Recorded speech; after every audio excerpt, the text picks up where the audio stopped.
Good day, everybody. My name is Ray, and today I'd like to introduce to you my first Glideapp template.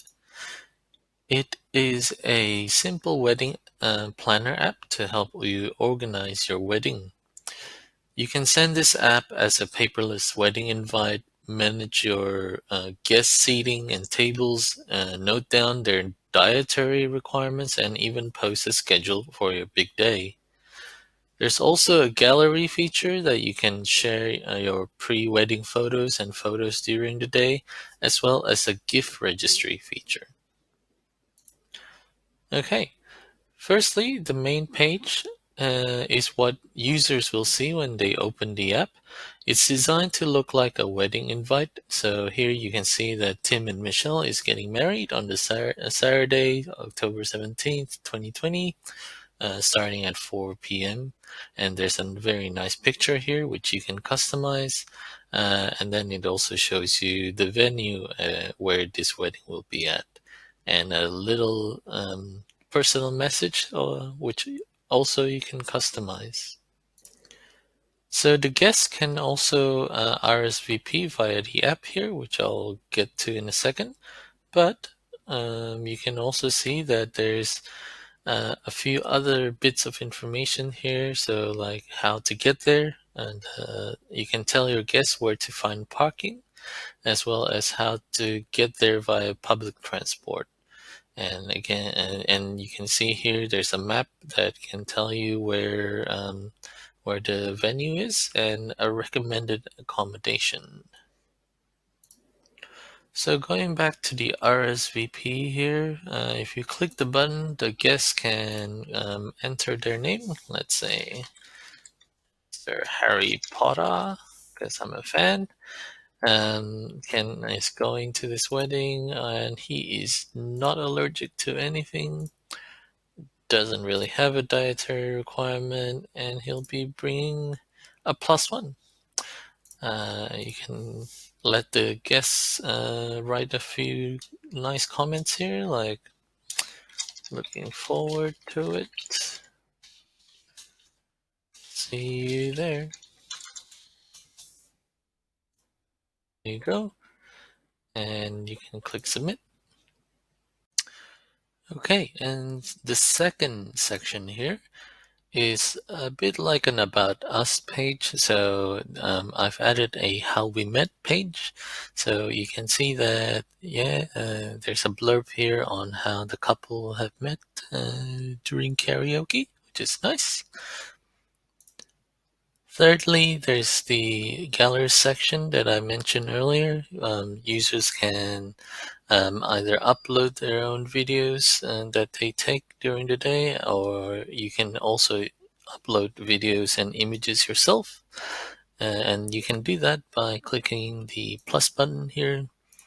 You can add a title and add a description, and that's the photo, which is a required field, and also a video, which is optional.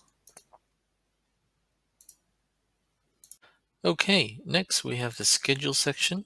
So here you can see that there is a list of the events that's going to happen throughout the day and when it's going to start. And clicking on one of the items can show you a description, so a nice picture of it, as well as the venue and address on where that event is going to be. You can edit this by clicking the edit button here to change any of the items. And also, you can also delete the item here, which I won't do just now. You can also add more items to the schedule by clicking the add button there. You can you can choose a time and date, as well as name what kind of event it is, upload your own picture, and tell the guests on where they should be for that event. All right, so the next section is the gift registry section. So this is kind of like a wish list for a wedding present that you'd like to receive from your guests. And your guests can also, I guess, mark to indicate that, oh yes, I'll be buying this gift for you. So how that works is, let's say you click here as a guest, make this wish come true. Look, Harry Potter is going to give me a waffle maker. Great. Let's write a nice little message here. Da, da, da. Well, not Ray, but Harry. Done. And they can check, yes, I acknowledge I'll be buying this gift for you. And you can click submit. So all of that will be sent to your Google spreadsheet, which you can have a look after. I guess the most important section of all is the admin section. So this admin section is where you basically can customize everything and edit all the elements from here. So you can see, like, you can change the groom and bride's name and the date, of course, the message that you see on the invite and the first page, as well as a few stock photos here if you don't like the photo that we have by default. Just if you click one of these, you can just give it a second so that you can change. There you go. And I've given a couple of options here, but if you don't like what you see at all, you can also upload your own, which will replace whatever the default is. So I'll just set it back to default. Yep. And the second section in the admin section is all the locations here. So you can change where the venue is going to be, the parking information, the public transport, information, as well as your recommended accommodation and the address for that. You can also change the how we met section. So you can change the little blurb that I have there, and also the picture that you see on that page. So here we can see, like, the number of people who have RSVP. I entered Harry Potter here twice as I was testing it earlier, but yeah. So you can see that, and there's a summary of the guests here and their email address, their phone number, and their allergies. But you can also assign them a seat and table number. Let's say seat number 2, and you can also add your own notes here.